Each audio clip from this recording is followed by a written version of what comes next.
Mesdames et messieurs, je vous souhaite la bienvenue dans ce webinaire au sujet de charges de neige et de vent. Je suis Carlos Martins et comme d'habitude, vous pouvez poser des questions à travers la fenêtre chat ou alors préférentiellement par email et je répondrai aussitôt que possible. Nous allons donc démarrer ce webinaire par un modèle qui a déjà été fait au préalable, que voilà. J'ai déjà introduit donc des charges de poids propres, etc., des charges utiles.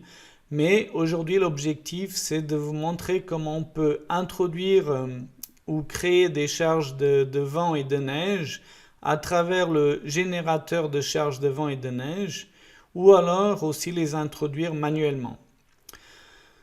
Pour ce faire, et avant d'utiliser le générateur de charge de neige et de vent, vous devez toujours créer des plans de chargement.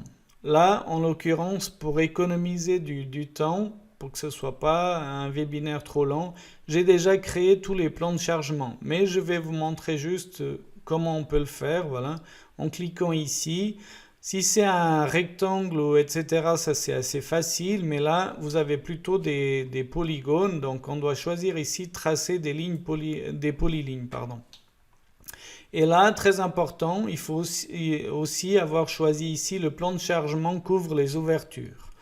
Ensuite, une fois que vous avez choisi ça, donc vous pouvez tout simplement commencer à faire le plan de chargement. Voilà, ainsi. Là, en l'occurrence, je ne vais pas le faire puisque je l'ai déjà fait. Donc voilà. On va tout de suite avancer dans le vif du sujet qui est utiliser donc le générateur de charges de vent et de neige. Pour ce faire, nous allons donc dans les groupes de charges et cas de charge. Et ici, nous avons l'icône ici, vent. Donc en cliquant dessus, automatiquement, nous allons créer des charges de vent à travers le générateur. Voilà. Là, je fais tout simplement Enter, valider. Ah, pardon, là je dois développer, sinon je n'arriverai pas à l'avoir. Voilà, développer. Ensuite, une fois que nous avons créé, ici l'icône, il devient actif. Maintenant, si je clique sur cette icône, voilà, ici vous avez les paramètres, vous devez créer des sous-structures exposées au vent, mais avant cela, ici vous avez les paramètres généraux. Bien sûr, ces valeurs-là, les coefficients de saison, coefficients orographiques, etc., et la valeur de référence, elle va changer selon la norme du pays que vous utilisez. Ici, en l'occurrence, je suis sur la norme autrichienne. Mais après, vous verrez, j'ai dans les PDF que je vais vous montrer, donc la norme suisse, autrichienne et allemande selon l'Eurocode, que ces valeurs, elles peuvent changer selon la norme. Voilà. Ensuite, ce que vous devez créer ici, donc, c'est des sous-structures exposées au vent. La première que je vais créer, c'est une qui s'appelle maison, pour la maison, bien sûr. Valider. Et là, je vais tout simplement ici sélectionner ma maison. Voilà. Là, je viens de sélectionner ma maison. Ensuite, je fais valider. Et ici, vous avez la possibilité, enfin, vous devez choisir que c'est une toiture à deux pans, puisqu'ici, vous voyez, on a une toiture à deux pans. Voilà. Une fois que nous avons choisi la toiture à deux pans, ici, vous avez le calcul de la pression intérieure qui peut être approximatif sur la base de la superficie des ouvertures, coefficient de pression interne ou alors désactivé. Là, on va mettre désactivé. Et ici, vous pouvez aussi appliquer voilà, l'effet de torsion et aussi choisir quel type d'effet de friction. Si c'est une surface lisse, donc vous laissez surface lisse. Rugueuse, vous voyez ici le coefficient il change à chaque fois. Très rugueuse, voilà. Et si vous voulez une valeur personnalisée, vous devez ici changer vous-même ce coefficient. Et là, vous avez la possibilité de cocher élévation relative par rapport au niveau du terrain et là mettre une hauteur, voilà. Mais pour ce cas-là, on va laisser ainsi et on va créer une autre nouvelle sous-structure qui s'appellera, balcon. Voilà. Et là, je vais choisir le balcon. Ici, de nouveau, on a le bord de toiture. Pour le balcon, pardon, vous devez ici choisir auvent monopente. Voilà. Et ici, le coefficient de blocage, on va mettre 1. Et ici, les effets de friction, on laisse aussi surface lisse. Voilà. On va créer un autre qui s'appelle garage. Voilà. Et là, je vais tout simplement sélectionner mon garage. Et là, pour le garage, ici, le calcul de la pression intérieure, je vais mettre sur la base de la superficie des ouvertures. Et là, ce coefficient, je vais mettre 0,733, qui est une valeur que j'ai calculée au préalable. Donc voilà. Ici, vous pouvez aussi bien sûr appliquer l'effet de torsion, mais dans ce cas-là, on ne va pas le faire. Et de nouveau, choisir le type de surface, etc. Enfin, comme pour la maison. Ensuite, une fois que nous avons créé tout cela, nous pouvons faire valider. En faisant valider, vous voyez, toutes les charges ont été créées. Si on vient là, toutes les charges de vent ont été créées pour notre structure. Voilà.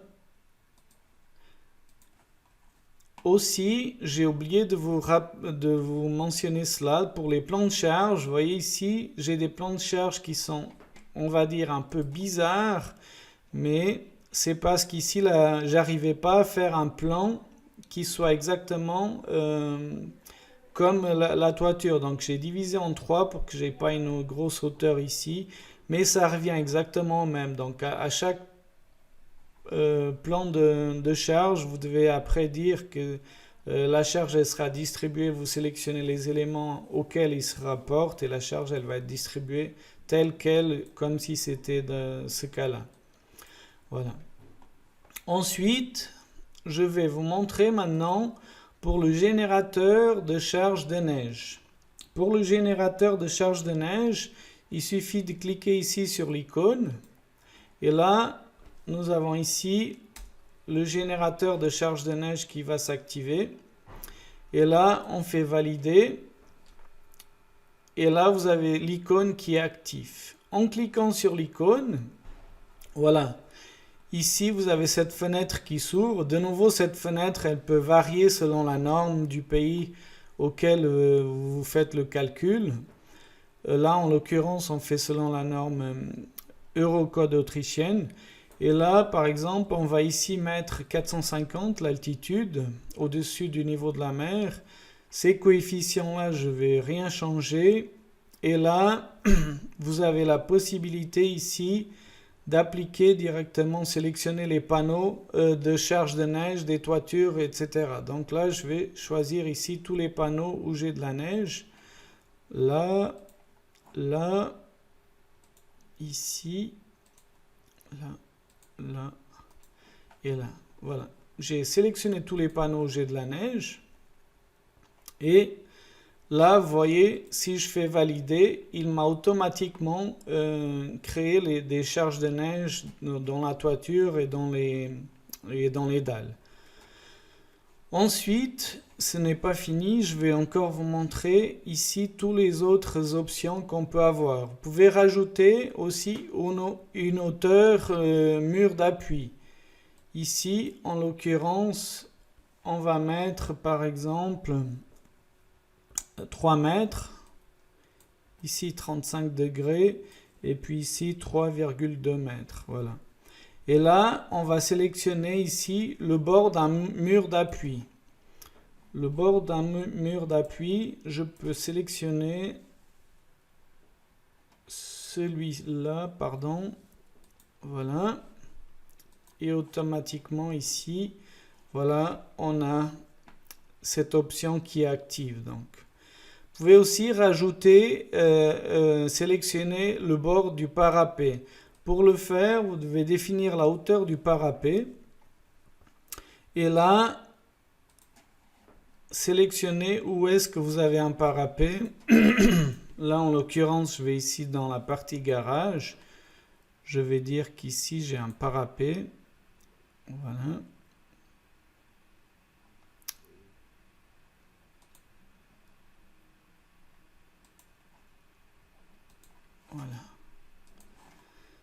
Et là, je reviens avec la fenêtre ici. Vous voyez, il m'a créé un parapet.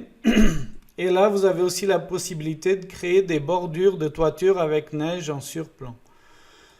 Là, si je clique ici, maintenant je dois sélectionner ici les bords de toiture.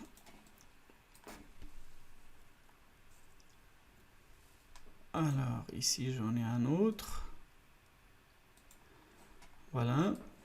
Et là, vous voyez, il vient de me créer ici les bords de toiture. Donc, les options là que j'ai activées de nouveau. Et le parapet. Bien sûr, il reste une dernière option qui est supprimer toutes ces trois options que je viens de définir. Si je veux le faire, donc il suffit de cliquer ici, sélectionner tout et automatiquement il nous a effacé toute cette partie. Aussi, très important, vous avez la possibilité, c'est pas ici, excusez-moi, je dois fermer de nouveau ça. Vous avez la possibilité, les charges qui ont été créées avec le générateur, de faire une conversion. Donc, si on appuie sur conversion, vous avez automatiquement des cas de charge comme vous les auriez créés, pardon. Et là, à ce moment-là, vous pouvez ici maintenant changer la charge, etc. Par exemple, 1,5. Pardon, 1,5, voilà. Vous pouvez aussi effacer, si je viens là, effacer une charge, etc. Alors que si vous étiez dans le générateur, on ne peut pas le faire, voilà. Voilà les particularités du générateur automatique de charge de neige et de vent. Là, en l'occurrence, je vais supprimer ça parce que on va créer... avant de faire cela, je voulais encore vous montrer pour les charges de vent. Si je fais ici, je vais ici créer une charge caractéristique de vent. Voilà. Valider. Là, en l'occurrence, quand vous êtes ici sur des charges, vous pouvez exporter ça à travers un fichier, un modèle de CFD, donc qui est Computational Fluid Dynamics.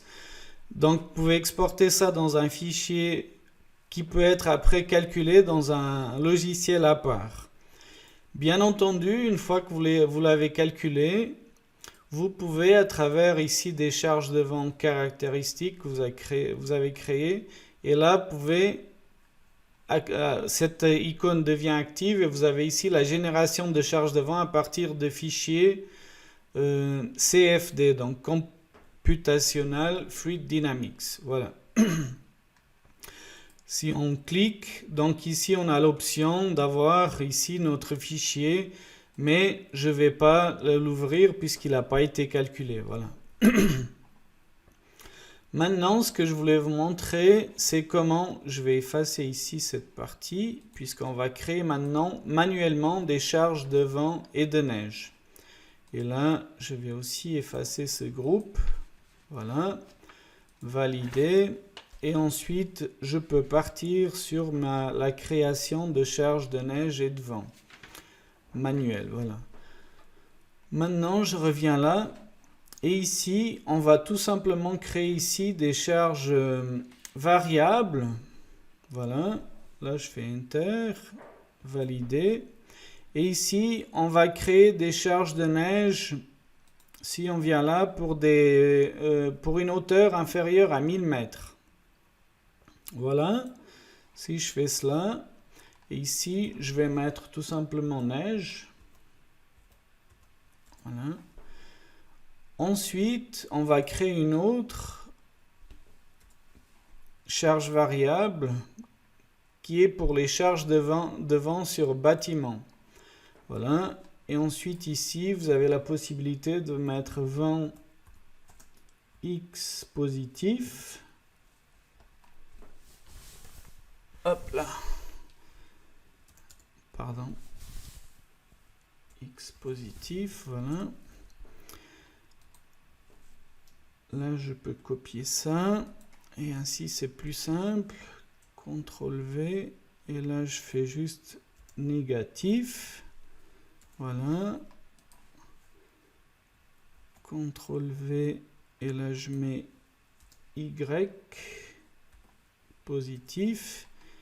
Et là, de nouveau, CTRL V. Y. Négatif. Voilà. Voilà, là je viens de créer mes deux cas de charge avec les charges pour la neige et le vent. Donc je fais valider. Et là, maintenant, je peux tout simplement créer donc des charges de neige ou de vent. Mais là, on va créer tout d'abord les charges de neige. Pour les charges de neige, on va venir ici, charges réparties sur un domaine. Et là, on va ici dire, par exemple, que c'est global sur la surface. On peut dire ici que c'est une charge moins 1,5, par exemple. Et là, je viens là et je rajoute les charges de neige. Pour la toiture, on peut faire une projection globale. Pardon. Une projection globale, si on sélectionne, on vient là. Là, pardon, il faut bien sélectionner, voilà. Et là, je reviens là. Je fais Escape, voilà. Et là, je fais de nouveau pour cette structure. Voilà. Là, je viens de créer en projection globale. Avant d'aller plus loin, je vais vous montrer ici donc ce que je voulais vous montrer tout à l'heure. Donc ça, c'est pour les charges de vent, justement que ça change selon la norme. Et ici, vous aviez encore tous les cas de les différents types. Donc vent, infrastructure, X positif, voilà, direction, pression, aspiration, torsion, pression interne. Là, on a aussi pour la neige, donc ça change selon la norme. Et là, c'est ce que je voulais vous montrer maintenant pour ce cas-là.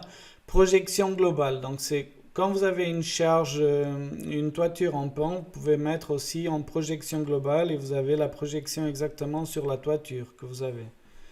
Voilà. Si je reviens sur ma structure, je fais fermer maintenant. Et là, on va maintenant activer pour le vent. Pour le vent, c'est exactement le même principe. Donc, je viens ici, charge répartie sur un domaine. Ici, je vais mettre 1,15. Et là, au lieu que ce soit, par exemple, sur une globale sur une surface ou projection globale, je vais mettre local. Et là, je fais tout simplement, ici, je peux sélectionner n'importe où mon plan de charge. Et là, vous voyez, il m'applique automatiquement la charge. Là, de nouveau, dans cette partie. Maintenant, là, on peut mettre 0,5 par exemple de l'autre côté. 0,5 ici. Et on va dire peut-être 0,8 de l'autre côté. Voilà. Si je viens là, 0,8. Ah, pardon, je me suis trompé. Je reviens en arrière. J'ai sélectionné le faux. J'ai sélectionné le radier.